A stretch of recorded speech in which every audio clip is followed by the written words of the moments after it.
ভাগ্য আর কর্ম এই দুটি এমন এক শব্দ যাকে ঘিরে কেউ বলে এটা আমার ভাগ্যেই ছিল না, এটা পেলে আমার জীবন অন্যরকম হতো।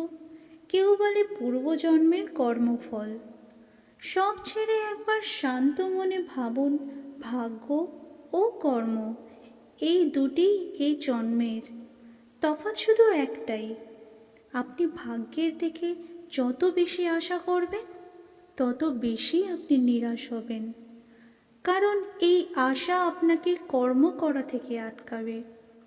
যদি কর্মের কথা বলা হয়, আপনি যত বেশি কর্ম করবেন সফলতা তত বেশি আপনার কাছে আসবে।